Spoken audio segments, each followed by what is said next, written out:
Hello, everyone. This is Genesis from Girls of Royalty, Men of Royalty. And of course, we have our team now, our branded teams, which we're very excited about.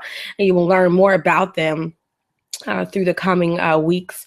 But I definitely want to get started with Bible study. It's 9:05. We're going to get you guys in and out. I'm very excited about what God is doing with Girls of Royalty, Men of Royalty, branded teams, and just the changes that are going to be happening within the next couple of months. Our transition into nonprofit status, which we're very excited about. So God is doing some great things. And I think sometimes we can get caught up in the action and the movement. But every now and then, and actually not just every now and then, but I think consistently, one of the things that, especially here at Girls of Royalty, that has been really our thing is that, outreach and connecting with people and connecting with their everyday lives. And God wants us to not just be servants in the spotlight, not servants in the light. He also wants us to be servants behind the scenes watching. And I think a lot of people, we think that leadership and service is when we have a mic, but leadership and service is more than just a mic. It's what happens before you get to the mic. It's what happens after you have the mic. It's what happens when no one is watching and you have to do the work. And God is really looking down on you and saying, okay, are you truly a servant? And so, as we're talking about evangelism for the past 3 weeks, this is our last week. And so for the past 3 weeks, we have been looking at, being a light on a hill, sitting on a hill and being that light, right? You guys remember we talked about being the salt and the light of the earth.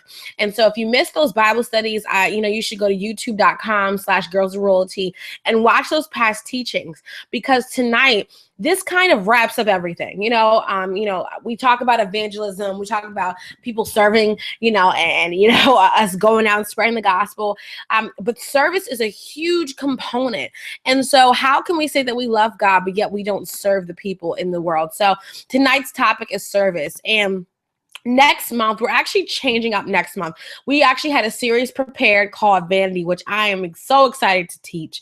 But we're going to push it back and we're going to wait until July, because actually July the 1st, we're launching, and we have a huge announcement for you guys. And we're launching something very special to us as Men of Royalty, Girls of Royalty, and Branded. They're going to actually come under one roof of ministry. They'll stay the same names, but one of the things that we want to do before we kind of go to that transition is focus on a month of service. And so all of next month, it's summer, if you're a parent, the kids are out, so this is a great time for them to learn as well. But next month, men, women, teens, next month will be our month of service. So we're definitely going to be talking to our team, getting our teams ready and in place as we launch this month of service. But our goal is to really focus on just evangelizing and serving others, so evangelize and serve. That's really going to be our goal next month. And we want you guys to join us in this month of service as we touch everyone in our respective cities. We have women and men from all over in different states and places. And so I know that some people may say, oh, well, I want to find a group. And that's what we're going to do. We're going to hopefully, we'll be able to link as many people together in groups so that you can be in your respective state and serve in some capacity. And so tonight, I really want to teach on it before we do it, because as we go into next month, as we go into month of service, and you will get a study guide that will match this. And actually, it will be based upon this very week itself, as far as our passage that we're focusing on, if you have your study guide. And so, again, our focus for this week is Mark 10:35-45 in the Message version. We're looking at basically when the disciples were talking to Jesus.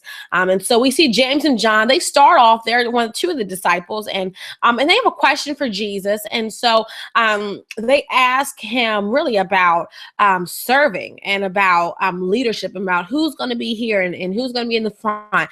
And matter of fact, this passage right here, we actually touched on this last month when we talked about Guess Who's Coming to Dinner. And so with this passage, as you'll see, it says here, teacher, we have something we want you to do. I'm kind of skipping forward. He says, what is it in verse 36? This is what Jesus says. He said, I'll see what I can do. And then this is what they say. Arrange it, they said, so that we will be awarded the highest place of honor in your glory.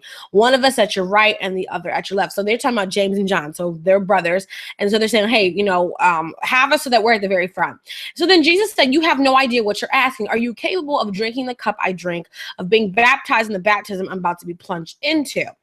And and I'm gonna touch into some things first. So 39, they say sure. They said why not? They have no clue what they're talking about. Jesus said, come to think of it, you will drink the cup I drink and be baptized in my baptism. But as to awarding places of honor, that's not my business. There are other arrangements for that. When the other 10, these are all the other disciples, when they heard this conversation, now they're getting mad at James and John, because James and John basically just said, hey, make James and John, make us the greatest, right? Make us as your right and your left. So now the other 10 are like, wait, what's going on? Why are you two talking about, you're going to be the greatest?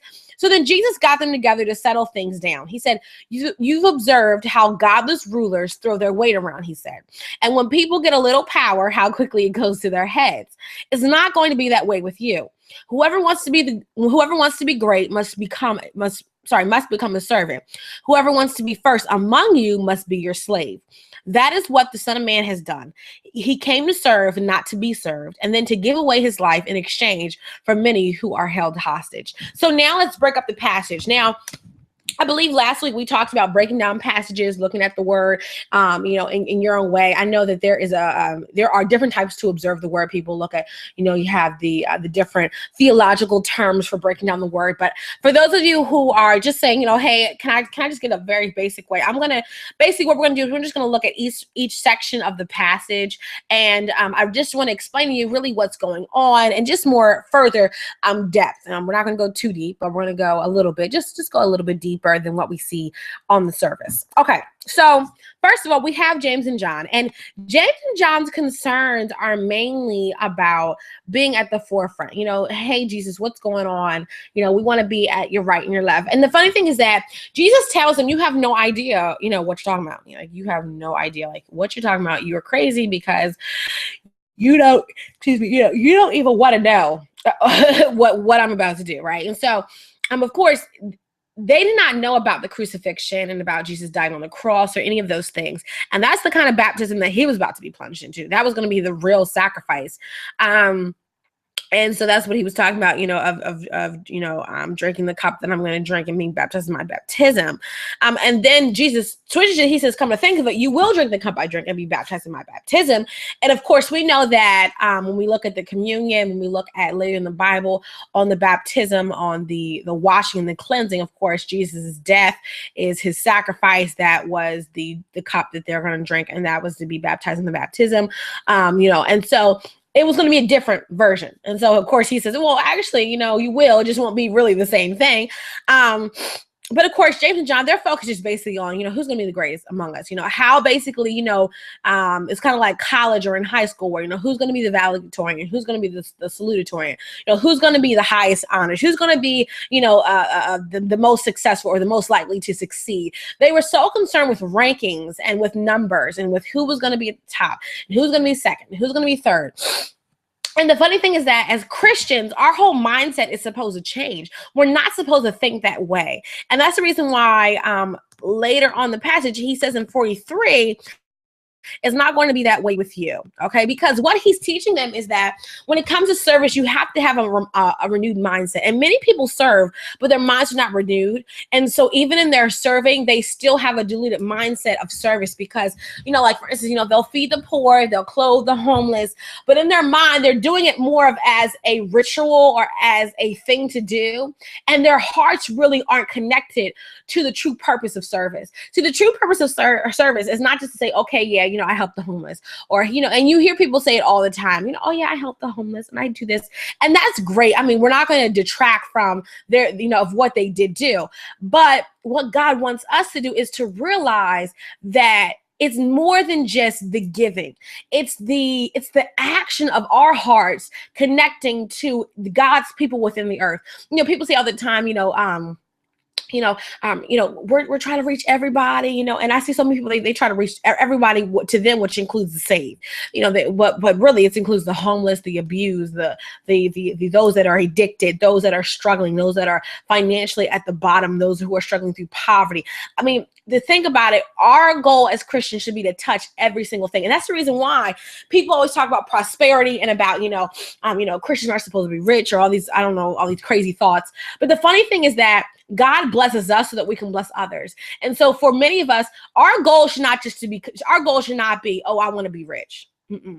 Our goal should be, I want my house, I want my home to be wealthy so that I can pour that wealth back on others. Because see, money, peace, joy, all these things we can pour back into other people who may not have it. For instance, a lot of times people say, oh, I want the cars, I want the house. And their goals are to obtain, but never to pour back into. Their goals are to basically gather up the harvest, but never to replant anything. So basically we're acquiring houses, money, cars, big bank accounts, but that money is not going back into the earth and basically saying, I'm going to be a blessing. You know what? So for instance, we get these huge mansions, but we'll never use the money to maybe pay off a mother who has 6 kids, who's working, maybe put herself through college. And you say, you know what? Hey, I'm going to pay off your mortgage. What about that? Or what about a person that has been living on the streets and they have a true desire, and your intention is to bless them. You want to put them in a shelter. You want to be able to give them clothes, all these kind of things.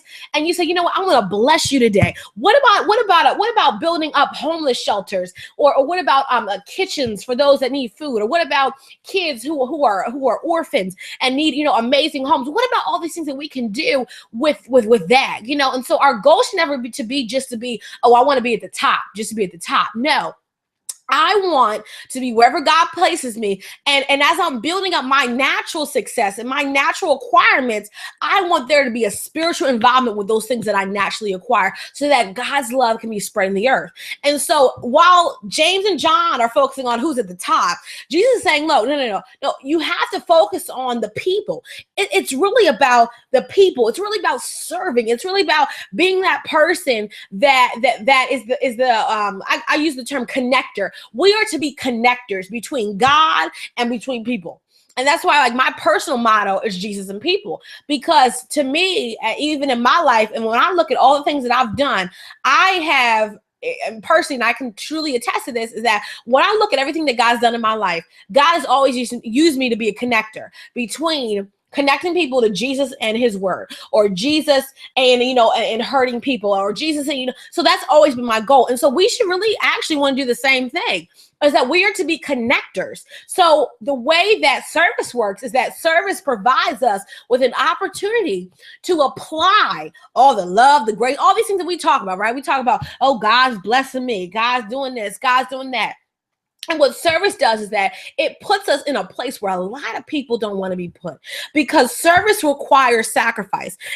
And so when we look at this passage, instead of us worrying about, like James and John, having that James and John mentality, which, we can't blame them because they did not know. And Jesus, he instructed them a little bit on how they should think. But what we do see here, which is something that something that I truly love, is that when it came to James and John, they had the mentality of what a lot of people have. I mean, a lot of people have that kind of mentality. There's, it's just about what I need to do. As long as I'm doing me, we use these terms, I'm doing me, or, it's just me and mine, all these kind of things. And Jesus is saying to us, no, it's about people. It's about helping people, and so we should never get so consumed. And we posted this last week on Instagram, but we should never get so consumed with just me and mine that we forget that the table is open to so many people. The kingdom is open. The kingdom of God has open doors. It's never closed. It's always open. And so our job should be, we're basically like, and if you remember my teaching that we did last month on Guess Who's Coming to the Table, do you guys remember the servant that we talked about last month, about the servant who the master said, hey, go out into the field, go out wherever, and if there's anyone who looks like they need a meal, go out and tell them to come to the table. And you know what our job should be? Well, you know what, when we see people who are hurting, instead of us just walking by, instead of us just kind of like making comments, instead of us saying stuff like, oh, look at her clothes, she could do better than that. How about you go over there and give her new clothes? Instead of you, maybe you're a guy and you're saying, hey, man, look at him, he got those fake Jordans. Maybe that's all that he could afford. When was the last time you even offered to get him Jordans? In other words, we want to talk about what people don't have, but we don't want to give them what we think that they should have. So it's about being that point of service, being that servant that's running out and saying, hey, do you want to know about Jesus? I want to love on you today. And instead of us waiting at the gate, a lot of Christians, we're waiting to change people. In other words, people are out there hurting in a ditch and we want to wait until they get out the ditch to help them. But what we should be doing is going into these ditches, going into these places and saying, hey, I am here as a beacon of help. I'm not perfect. I may not have my life together. I may not be, a walking, talking perfection, because guess what? We're not. But we have to understand that wherever we are in life, God has given us a mission to help people. And so when we look at the other 10, of course, they're kind of going off. They're like, oh my goodness, James and John, how could you talk about who's going to be the best? What about us? What about us 10? What about the others? And so then Jesus gives us a very powerful word. I'm telling you, it may seem so simple to you, but it is so powerful because Jesus was a person of simplicity. He wasn't here to, give a whole bunch of hoopla. He made his point and he just dropped the mic, right? And so this is what he says to them. He says, whoever wants to be great must become a servant. Wow. And again, I call this, I think I taught this before, but I call it the great reversal. The Bible says that those that will be first shall be last and the last shall be first, right? I call this the great reversal because it's something that the world still will never be able to swallow. The idea of that those who serve in the background get put in the light, while those who are in the light get put in the background. Why is that? See, a lot of us, we're chasing the limelight. We're chasing the things that that we want to get recognized for. If we don't get a pat on the back, then guess what? We're not going to do it next year. If we don't get recognized, if our name is not in the pamphlet, forget about it. If we don't get our Instagram pictures, a lot of us will only serve if we know pictures are being taken. We'll only get on Facebook and send me that picture of me serving real quick so I can just shout this out real quick. And we're so focused about getting likes because we're serving versus the people that have really needed. Now, again, I'm not saying anything's wrong with taking pictures. I think it's great to show people of the service that's being done. Matter of fact, next month when we do our June week of service, we're going to ask people, when we do our whole month of service, we're going to ask you to take pictures. But what I'm saying is that we should never get so consumed in the looking of that we don't get actually focus on the actual work itself. And so Jesus saying here, look, service is the greatest thing. Instead of us getting so focused on, a lot of us, we want to build up these huge ministries. We want to be the next Pinky Promise, the next, we want to be the next TD Jakes. We want to be the next, I'm trying to think of other huge ministries, the next biggest thing. I want to be the next, Elevation Church. I love Elevation Church. So I love Pastor Steve. We want to be the next that. I want to be the next Andy Stanley. I want to be the next this. I want to be the next Kiara Sheard. We're so focused about being the next. And God's saying, if you only knew that all those people that you're naming, how they started, like I remember when I was reading Heather Lindsay. I'm a huge fan of Pinky Promise, and when I was reading her blog, and she was talking about like her beginnings. Even on her Facebook, she talks about her beginnings and how I think they were eating like the same meal every night. Her and her husband, and again, we get this very glimpse because see, we look at people now, and so we think that this is how their life was until they tell us. And it's so funny is that if they never told us, then our perception of them would be the same. So we would think, but it's funny how it's like almost like people have to tell their business in order for us to shut up. But it's just funny because when I heard Heather Lindsay talk about her beginnings, when you look at people who serve and their commitment to God, and their commitment to just serving. I mean, not complaining, not murmuring. I mean, things may get hard, but I'm talking about just serving, and not serving so that we could get big, not serving that we could get, fame, but it's serving so that people can be fed. Like, what happened to that? So really as a Christian, our focus should be, I'm here to feed people. I'm here to bring people to Christ. I'm here so that people can learn more about Jesus Christ. I'm here so that I can be of help to Jesus Christ. Not so that I can be of help to myself, not so that I can be of help, so that I can get a shout out, but it's that I can be of help to people who need Jesus Christ. And so again, and I'm hearing about TD Jakes and about his beginnings. I'm telling you guys, all of the people that we see and we look up to today in ministry, online ministry, whether it's, people who do online Bible studies, things like that. I mean, a lot of these people have amazing stories. And when you hear their stories, you will hear one major word: sacrifice. You got to sacrifice. You have to sacrifice. And it's not something that you have to do. It's something that will happen to you, especially if you're in an action of service, and you will have to make a choice on whether you truly want to give up those comfort zones so that you can truly do the work of the Lord. Do you really want to stay up all night, to make sure that you're wrapping the gifts for the kids maybe in your community who don't have, maybe they don't have maybe they're, maybe their families don't have enough money to get them presents.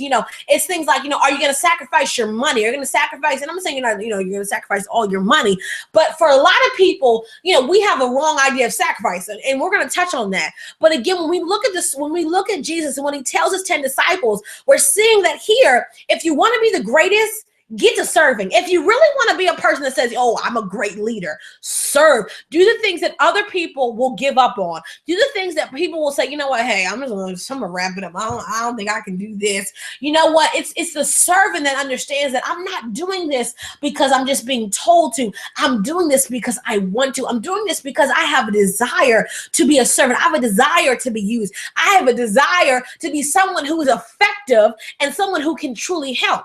And so again, we look at this passage, and again, let's not misconstrue some things. First of all, a lot of people say, oh, what does this mean to me? He talks about slave, verse 44. Whoever wants to be the first among you, you must be your slave. I mean, what do you someone may say, oh, I don't want to be a slave. But you have to understand what he's talking about, because back then the word slave was a very applicable term back then. But what he was saying was, it's really a person who has a commitment to service, right? A slave was someone, of course, I'm an African American, so of course I look back to my personal history. And when we look at slaves, we look at people who their main task was to serve. Now, thank God that, nowadays we don't have to worry about slavery, of course. Of course, there is still slavery, such as human trafficking, things like that. But what I'm saying is that, when we look at slavery, even back in the olden days, we see someone who was bound. And he's not really talking about someone who's being bound, okay? What he's talking about is someone who basically has a commitment to their work, okay? And so next we look at verse 45. That is what the Son of Man has done. So now, who is the perfect mirror of servanthood? Jesus Christ. Matter of fact, Jesus is the greatest leader that ever was, that ever served. And so, matter of fact, there's a book, one of my favorite books actually is Lead Like Jesus by Ken Blanchard. He's an amazing author, and I recommend you to read that book. And one of the groups that I lead, one of the things that I'm trying to do, especially as a resource, is to young adult leaders, is a group that I lead called The Crew. And so The Crew is like a resource for young Christian leaders. And one of the things that we were doing very early on when we first started was this book. It was called Lead Like Jesus. And in the book, he talks about how Jesus had the perfect model of leadership, the perfect model. And it's called servant leadership, or we would describe someone to be a servant leader. Like, for instance, I call myself a servant leader. I'm not a leader. I call myself a servant leader, because the idea is really the great reversal, that leadership comes through servanthood. And so when you serve people, then that is the greatest mark of a leader. It's not a person that serves themselves or serves so that I can just say that I'm a servant. Sorry, someone that serves is just to say, okay, I'm a leader because, no, it's servanthood that transforms you into a leader. It's that the commitment to what you're actually called to do. And so for a lot of us, we're so consumed with finding our purpose. I mean, our individual purpose. Oh, God, what is it that you want me? God, what do you want me to do? God, what do you want me? Me. And there's nothing wrong with finding your individual purpose, but a lot of us skip the overall, and I always talk about this. I always talk about the overall purpose, because a lot of us, we get so focused on what is my purpose, when we should be talking about God first. What is it that you've commanded all of us to do? Forget the individual, because before we can even get to the individual, you got to first be doing the overall purpose. So a lot of us, we want to skip and hop and jump because we want our own little individual things that we can now, we can make our own pages for, make our own Instagram things for. Now, oh, look, follow this, do this. I'm doing this, right? And a lot of us, we haven't served in our local churches. We want to skip and build missions. We want to skip and build all these ministries. We want to become a pastor, leader, minister, a worship leader, all these things. We want to travel here, travel there, and we haven't even put up the chairs. We haven't even, wiped down the windows in our churches, in our local churches, and we want to go around the world spreading the gospel when you haven't even spread the gospel to your next door neighbor. So we have to focus on the overall mission. The overall mission is this. Jesus gave us several ones. Number one, he told us what? To feed the poor, right? To feed the hungry, to clothe the poor, right? Right. For those that are a disease, for those that are going through, that we are that we are to spread the love of God to these people. He talked about how our goal and mission should be to spread the gospel to all the corners of the earth. So right there, you have a major purpose. We're so focused on the many one that we forget that, look, God gave us several things for us to do, no matter who we are, no matter. And the thing is, I'm guessing that maybe we just aren't reading the word, or maybe we're just skipping over things because we just want to do what we want to do, when really we should be focused on these things. A lot of us, we talk, but we want to do all these things. We want to do this, we want to do that. Next time you share about God's word, I see all these people talk, they want to do this, they want to do all this stuff. I'm thinking, what was the last word? When was the last time you shared the gospel to somebody? So we have to focus on the bigger picture. And so when we look at Jesus, we see that, look, he came for a huge, he had a specific purpose to come on here, come on the earth, serve ministry for a little bit. He had his 3 years, but his main goal is really to die on the cross and be the sacrifice, the second Adam, to restore humanity back to God. And so that was his purpose, but he gave us a very overall purpose. And so again, we have to focus on those things. And so a lot of these things, we think of it as, oh, well, I wasn't called to this. I wasn't called. I wasn't called. And I'm thinking, God called. Matter of fact, when Jesus came to earth, he called all of us to do this. This was not some individual thing. We should all be trying to help the homeless. We should be all trying to do this. Now, however, there are people who actually have a individual purpose, a special heart for those things. For instance, I believe that we should all be trying to help the homeless. I think that we should all be trying to help those that are without food and things like that. There are so many people to help. So I think we should all have a passion. Well, we may not have a strong passion for it, but we should at least want to do it and be of service to those that are doing that. But then there are people who have a special passion. God has scratched and etched it, tapped to their hearts for specific things. I know people who have, matter of fact, she has a very strong desire for the homeless. I know someone else, a Royal Girl, she has a very strong desire to help those for going to college, those who are in need. I know someone else, they have a very strong desire to help those who have sickle cell. I know someone else, they have a very strong desire to help those. Matter of fact, We Ignite the Light, their ministry that basically feeds the homeless, do all these kind of things. They have bases in Philly, Atlanta, I think LA. They do things like that as well. I think her name is Lauren Ray. She's based out of New Jersey area, and she has a heart to do things like that. So there are people who have a heart to do all sorts of type of things, and they have a specific purpose. However, we should all want to do these things. There, for instance, in Detroit, they have a initiative thing called hashtag. I think it's like hashtag lunch bag, something like that. And matter of fact, they have it in Philadelphia as well. And so what they do is they give brown paper bags that are for folk who are hungry. Right? And so it's very important that looking at all these things that are going on in the world, how can we get involved? I'm not saying you have to commit yourself. I'm not saying you have to go shopping. Next time you go shopping and you buy all these clothes, look at your and see what you can give away. Okay, if there are people in your church, maybe that they could use some nice clothes. If that there are people in your church, maybe they're hungry, or maybe they're low on funds, that you can say, hey, I went shopping, and when was the last time we did Earth in a greater dimension?